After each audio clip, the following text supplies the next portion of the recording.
ಎಲ್ರಿಗೂ ನಮಸ್ಕಾರ. Welcome back to Skanda's blog. ನಾನು ನಿಮ್ಮ ವಾಣಿ. ಈ ದಿನ ಓಣಂ ಸ್ಪೆಷಲ್ ನಿಮ್ಗೆ ತಮ್ಮನೆಲ್ಲೇ ಗೊತ್ತಾಗಿರುತ್ತೆ. ನಮ್ಮ ಮನೆ ಹತ್ರ ಇರುವಂತಹ ಅಂದರೆ ನಮ್ಮ ನೇಬರ್ ಆಂಟಿ ಮನೆಯಲ್ಲಿ ಯಾವ ಥರ ಓಣಂ ಮಾಡ್ತಾರೆ ಅದ್ರ ಬಗ್ಗೆ ಫುಲ್ ಇನ್ಫಾರ್ಮೇಷನ್ ಕೊಡ್ತೀನಿ ಈ ಬ್ಲಾಗಲ್ಲಿ. ವಿಡಿಯೋನ ಸ್ಕಿಪ್ ಮಾಡದೆ ಪೂರ್ತಿಯಾಗಿ ನೋಡಿ. ಈ ವಿಡಿಯೋ ತುಂಬ ಇನ್ಫಾರ್ಮೇಟಿವ್ ಆಗಿದೆ. ಇಷ್ಟ ಆಗಿದ್ದಲ್ಲಿ ಖಂಡಿತ ಕಮೆಂಟ್ ಮಾಡಿ ತಿಳಿಸಿ. ಬನ್ನಿ ಒಳಗಡೆ ಹೋಗೋಣ. ಆಂಟಿ ಮನೆಯಲ್ಲಿ ಎಲ್ಲ ವಿವರ ತಿಳ್ಕೊಂಬರೋಣ ಇವತ್ತು. Hi Hi, honey. Happy Onam. Thank you. Happy Onam aunty. Hi happy Onam. ಏನು ಎಕ್ಸ್ಪ್ಲೇನ್ ಮಾಡ್ತೀರಾ? ಇದೆಲ್ಲ ವೆಜಿಟೇರಿಯನ್ ಫುಡು. ಇದನ್ನ ಸದ್ಯ ಅಂತ ಹೇಳ್ತಾರೆ. ಏನಂತಾರೆ? ಸದ್ಯ. ಸತ್ಯ. ಹಾಂ, ಓಕೆ. ಇಲ್ಲಿ ರೈಸ್ ಇದೆ, ರೆಡ್ ರೈಸು, ಓಕೆ. ಪರಿಪ್ಪು, ಮತ್ತು ಸಾಂಬಾರ್, ಮತ್ತು ಪುಳಿಶೇರಿ, ಮತ್ತು ತೋರನ್, ಅವಿಯಲ, ಕೂಟ, ಪಚ್ಚಡಿ, ಇಂಜಿ, ಮತ್ತು ಪಿಕ್ಕಲು, ಪಪ್ಪಡಂ ಕಂಪ್ಲೀಟ್ ಆಗಿದೆ, ಪಾಯಸ, ಮತ್ತು ಸ್ನ್ಯಾಕ್ಸು, ರೋಸ್ ಕುಕ್ಕೀಸು, ಮುರುಕು, ಸಮೋಸ, ಗಲಗಲ, ಮತ್ತು ಚಿಪ್ಸು. ದೀಪ ಸ್ಪೆಷಲಲ್ಲಿ ದೇವ್ರಿಗೆ ಇಟ್ಟಿರೋದು ಫಸ್ಟು. ಎಲ್ಲಿ ಮಗಳು ಇವಾಗ ಎದ್ದಿದ್ದಾಳೆ? ಹೇಗೆ? ಮಗಳಿಗೆ ಎತ್ತಿದ್ದಾಳೆ. ಬನ್ನಿ ಆಂಟಿ, ಬೀನಾ ಎಲ್ಲ ಪರಿಚಯ ಮಾಡ್ಕೊಂಡು ಬನ್ನಿ. ಇವರು ನಮ್ಮ ಏರಿಯಾದಲ್ಲಿ ನಮ್ಮ ನೇಬರ್ಸ್ ಆಂಟಿ, ಇವರು ಮಲಯಾಳೀಸ್. ಆಮೇಲೆ ಅದಕ್ಕೆ ಬಂದಿರೋದು ಸ್ಪೆಷಲಿ. ಆಮೇಲೆ ಇವ್ರದ್ದು ತುಂಬ ಬಾಂಡಿಂಗ್ ಇದೆ ಫ್ಯಾಮಿಲಿ, ನಾನು ನೋಡಿರೋ ಪ್ರಕಾರ. ಅಂದರೆ ನಾವು ಮನೆಗೆ ಬರೋದಕ್ಕೆ ಮುಂಚೆ ಇವ್ರು ಮನೆ ಕಟ್ಟಿರೋದು. ಆಮೇಲೆ ಸೆಕೆಂಡ್ ಒನ್ ಏನಂದರೆ ತುಂಬ ಪ್ರೀತಿ ಮಾಡ್ತಾರೆ ಸೊಸೆಯಂದರಿಗೆ ಮಕ್ಕಳ ಥರ. ಆಂಟಿಗೊಬ್ಬರು ಮಗಳಿದ್ದಾಳೆ. ಇವರಿಬ್ಬರು ಸೊಸೆಯರು, ಮಗಳ ಥರ ಕಾಣ್ತಿರ್ಬೋದು ನಿಮಗೆ. ಇವ್ರ ಹೆಸರು ಅನುಪ್ರಿಯ. ಇವರು ದೊಡ್ಡ ಸೊಸೆ ಬೀನಾ, ಇವರು ಚಿಕ್ಕ ಸೊಸೆ. ಇಬ್ಬರೇ ಗಂಡು ಮಕ್ಕಳು, ಒಬ್ಬರು ಮಗಳಿದ್ದಾಳೆ ಆಂಟಿಗೆ. ಇಲ್ಲೇ ಹತ್ರದಲ್ಲೇ ಇರ್ತಾರೆ. ಹೌದಾ? ಹಬ್ಬ ಅಲ್ವಾ, ಬಂದೇ ಬರ್ತಾರೆ. ಪ್ರತಿ ವರ್ಷ ಶಬರಿಮಲೆಗೆ ಹೋಗ್ತಾರೆ ಮಕ್ಕಳು, ಅಥವಾ ಆಂಟಿನೂ ಹೋಗ್ತಾರೆ ಕೆಲವು ಸಲ. ಇವಾಗ ಆಗಲಿಕ್ಕಿಲ್ಲ ಅಲ್ವಾ. ಹೋದಾಗ ಹೋಗೋದಕ್ಕೆ ಮುಂಚೆ 1 ಡೇ ಬಿಫೋರು ಪಾಯಸ ಬರುತ್ತೆ ನಮ್ಮ ಮನೆಗೆ ಅಲ್ವಾ. ಅದು ಏನು ಪಾಯಸ ಆಂಟಿ? ತುಂಬ ಚೆನ್ನಾಗಿರುತ್ತೆ. ತೆಂಗಿನಕಾಯಿ ಅಕ್ಕಿ ಪಾಯಸ ಮತ್ತು ತೆಂಗಿನಕಾಯಿ ಬೆಲ್ಲ ಹಾಕಿ ಮಾಡಿರ್ತಾರೆ. ತುಂಬ ಟೇಸ್ಟಿಯಾಗಿರುತ್ತೆ. ಅದು ಅವಾಗ ಗೊತ್ತಾಗುತ್ತೆ ನಮ್ಗೆ ಇವರು ಇದು ಶಬರಿಮಲೆಗೆ ಹೋಗ್ತಾ ಇದ್ದಾರೆ ಅಂತ. ಪ್ರಸಾದ ಮಕ್ಕಳ ಜೊತೆ ಬರುತ್ತೆ. ಅದಾದ ತಕ್ಷಣ ದೇವಸ್ಥಾನಕ್ಕೆಲ್ಲ ಹೋಗಿ ಬಂದಮೇಲೆ ಮತ್ತೆ ಪ್ರಸಾದ ಕಳಿಸ್ತಾರೆ ಆಂಟಿ ಸೊಸೆಯಂದ್ರ ಕೈಯಲ್ಲಿ. ಅದು ತುಂಬ ಅಂದರೆ ವರ್ಷಕ್ಕೊಂದ್ಸಲ ಪ್ರಸಾದ ಸಿಗುತ್ತೆ ಇವ್ರ ಮುಖಾಂತರ. ಅದು ತುಂಬಾ ಖುಷಿ ಕೊಡುತ್ತೆ ನಮಗೆ. ಮತ್ತು ನಮ್ಮ ಏರಿಯಾದಲ್ಲಿ ತುಂಬ ಅಂದರೆ ಕನ್ಸರ್ನ್ ಇರುವಂಥ, ತುಂಬ ಲವ್ ಮಾಡುವಂಥ ಆಂಟಿ. ಅಂದರೆ ನಮ್ಮ ಅಮ್ಮ ಹೋದಾಗ ಕೂಡ ನನಗೆ ಬಂದು ತುಂಬ ಆತ್ಮೀಯವಾಗಿ ಇದು ಮಾಡಿದ್ರು ಆಂಟಿ. ತುಂಬಾ ಇಷ್ಟ.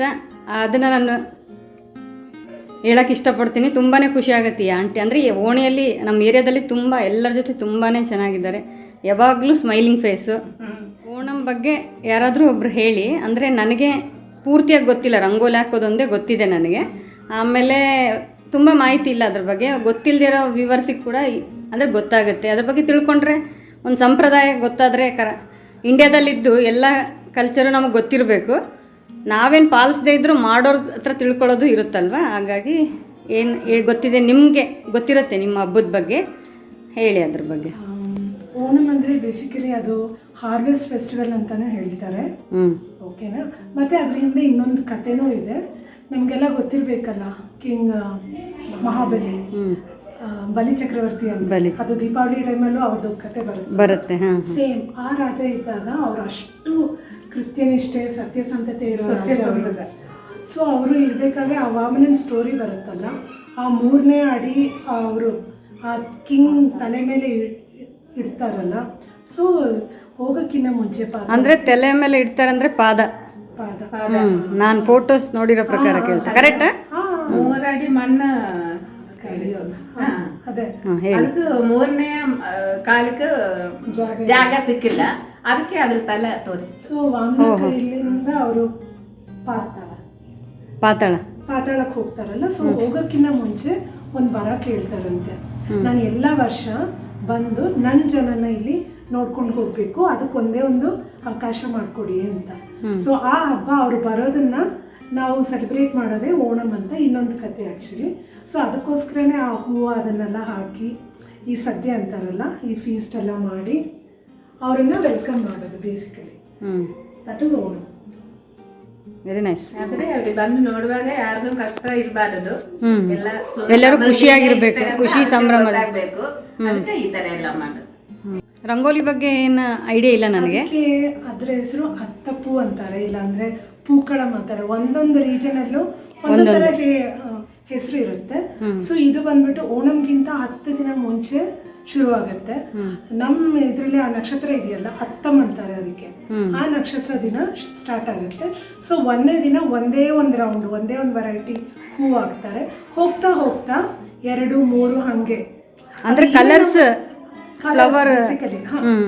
ಆಮೇಲೆ ಈವನ್ ನಂಬರ್ ಹಾಕೋದಿಲ್ಲ, ಆಡ್ ನಂಬರ್. 2ನೇ ದಿನಕ್ಕೆ 3 ಹಾಕ್ತಾರೆ, 3ನೇ ದಿನಕ್ಕೆ 3 ಹಾಕ್ತಾರೆ, 4ನೇ ದಿನ ಹಾಕಲ್ಲ, ಅಂದ್ರೆ 4 ಹಾಕೋದಿಲ್ಲ, 5 ಹಾಕ್ತಾರೆ, 5ನೇ ದಿನ 5 ಹಾಕ್ತಾರೆ.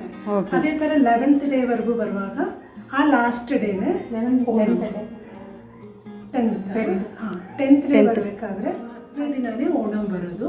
ಅವತ್ತು ಮೋಸ್ಟ್ಲಿ ಎಲ್ಲರ ಮನೆಯಲ್ಲೂ ಚಿಕ್ಕದೋ ದೊಡ್ಡದೋ ಹೂವು ಹಾಕಿರ್ತಾರೆ.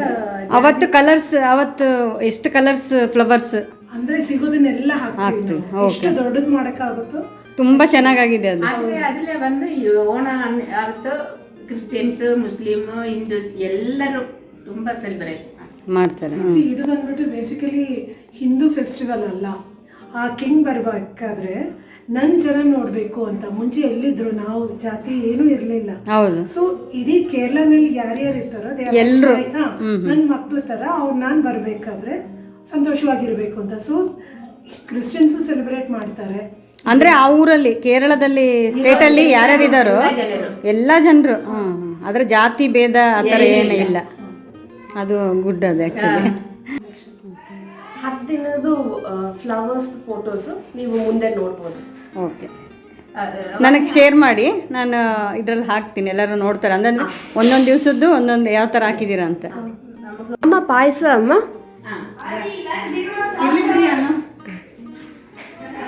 ಏನು ಪಾಯಸ ಅಂತಿದ್ದ? ಅಡಪ್ರಥಮನ್. ಅಡಪ್ರಥಮನ್ ನೋಡೋಣ, ಟೇಸ್ಟ್ ಮಾಡ್ತೀನಿ.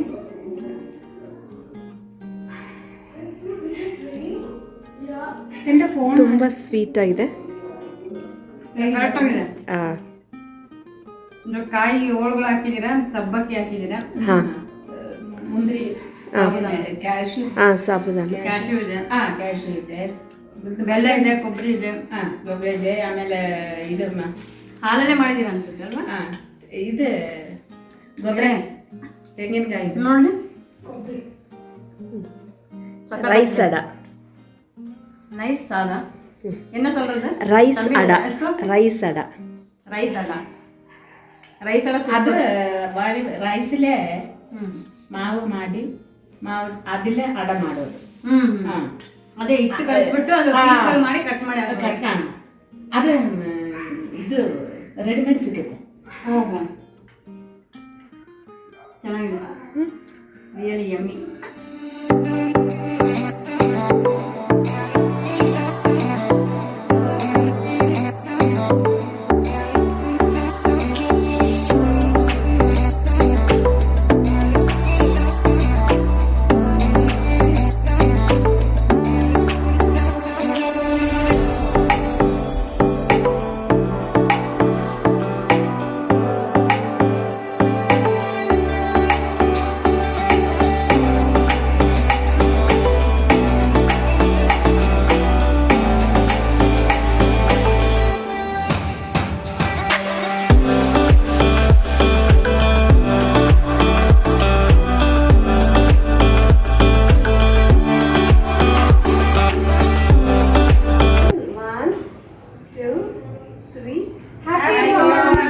ನೋಡಿ, ಇದು ಪಾಯಸ ಮತ್ತು ಈ ಸ್ವೀಟ್ ಬಜ್ಜಿ ಮತ್ತು ವಡೆ ಎಲ್ಲ ಕೊಟ್ಟಿದ್ದಾರೆ ಆಂಟಿ.